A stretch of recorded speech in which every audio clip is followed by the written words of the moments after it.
Hey everybody, thanks for joining me. This week's project is going to be simple bookcases. Now what we're going to do is have one on either side of the television, as you can see here. One I've already loaded up, and the other one I still got a lot to do. My kids got a lot of books and games, so we're going to put that in there. They have their game system set up here, and the TV, and this is where they're going to hang out. And then later on in some other videos, we're going to be closing off my half of the basement, since this is now finished over here for them, and my shop is going to be set up with some nice barn doors that bifold. Stick around, that's coming. Also, I know that everybody's looking forward to that video with the stairs for the loft bed. That's going to be coming next week. I'm going to start that project tomorrow, now that this is done, and that's going to be cool too, so stick around, make sure you subscribe, so this way you don't miss that. Alright guys, so let's get started on these bookcases. Okay guys, I'll get started by cutting down the plywood sides, top and bottom of the carcasses here for the bookshelves. First thing I did was installed a 60-tooth carbide blade, which is perfect for cutting plywood. It eliminates tear out. So I installed that on my table saw, so now I'm going to start to cut the parts that I need.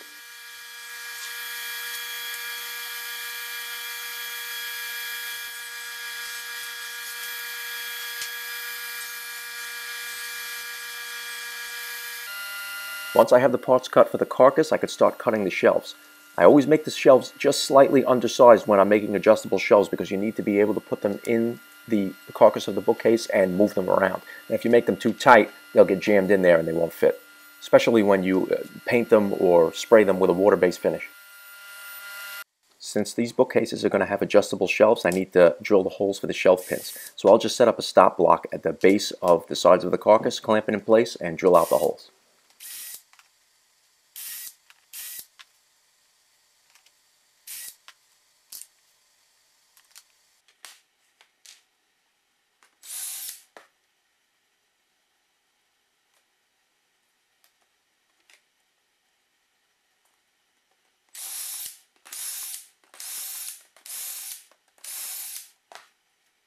The tops and bottoms will be attached with pocket screws. It's just less holes I'll have to fill later on.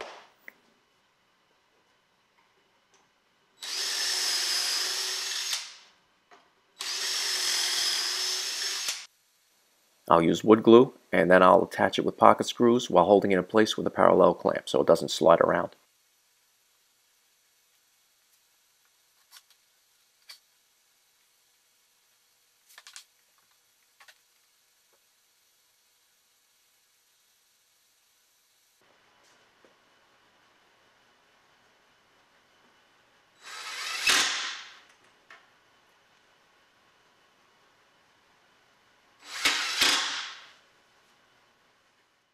Now I'll cut some stretches for the bookcase carcass, not only to keep it square and stable, but to also have a reference point when I attach it to the wall. I need something to screw it in as a cleat.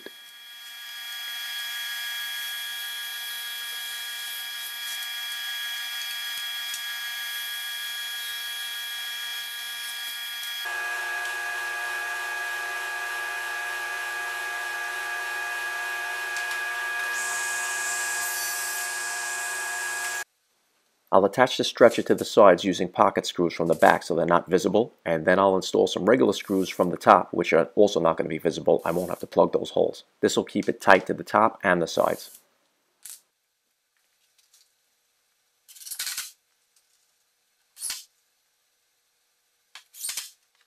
Now that the bookcases are assembled, I can put those off to the side and start working on the shelves. I'll put them in my vise, and I'll put on some edge banding, cover up those plywood edges.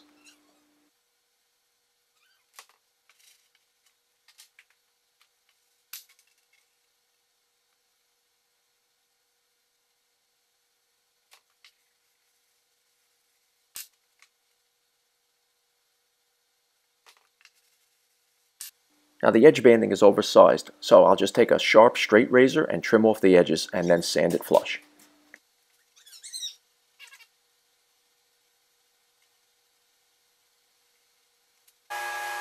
Now I'll set my fence to 36 inches. I need to cut 2 oversized tops, one for each bookcase, so that they can accept the cove molding.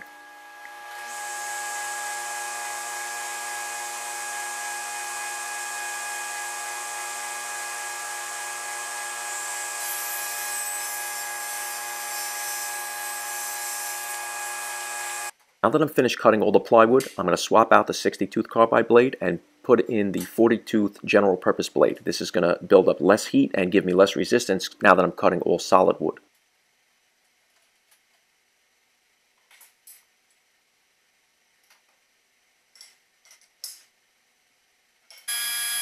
Now I'm going to start milling the face frames. Now rather than passing all these boards through the thickness planer to get them down to the 3/4 inch thickness that I need, I'm just going to quickly resaw them on the table saw.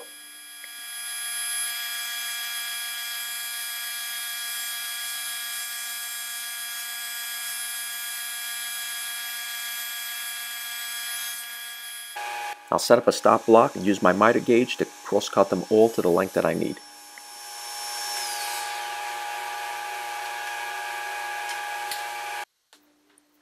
Now I'll assemble the face frames with pocket screws.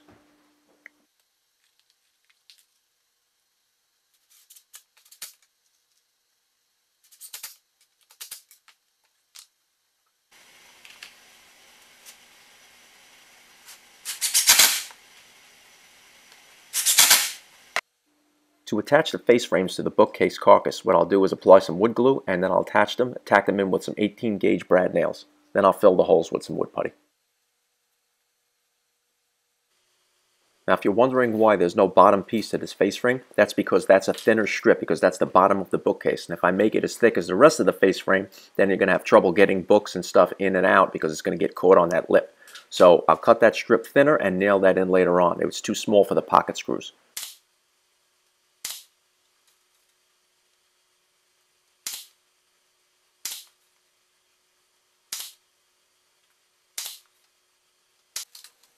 And now I'll go ahead and install that bottom strip of the face frame.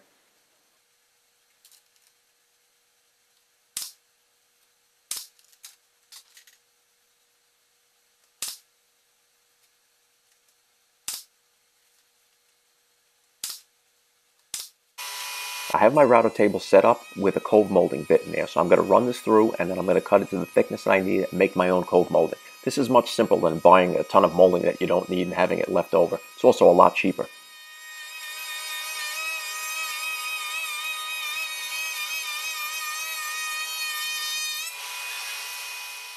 Once the coves are cut, it's over to the table saw to trim off the pieces and have my molding that I need.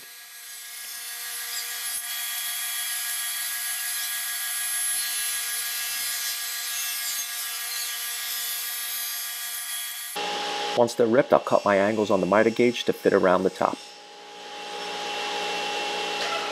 Now I have the top upside down and I'm going to install the cove molding and tack it in with some 23 gauge pin nails and some wood glue.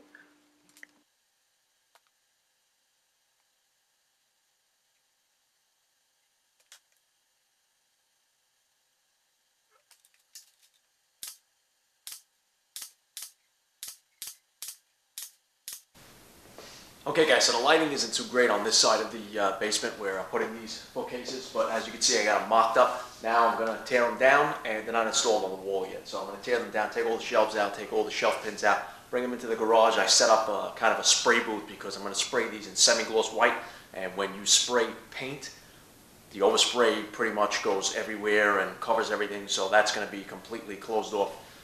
Normally I would spray polyurethane in my shop because it gets sucked right out the window and that overspray vaporizes so quick with the polyacrylic.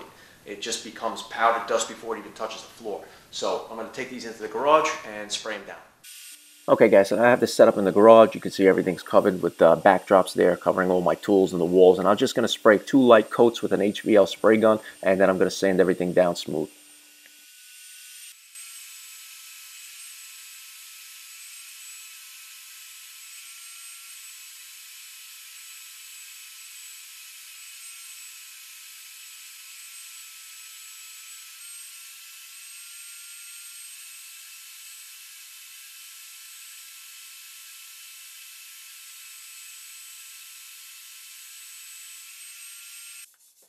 Now give everything a light hand sanding with 400 grit paper to make everything smooth as glass.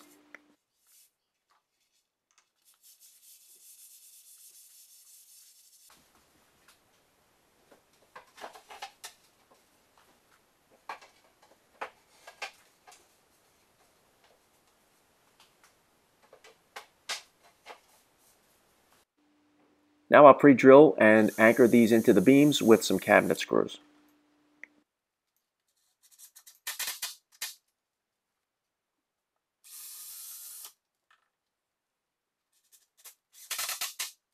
Since I didn't have any white-headed cabinet screws, I'm just going to touch them up with a paintbrush using the same white semi-gloss that I painted the bookcases with, and you'll see them just virtually disappear.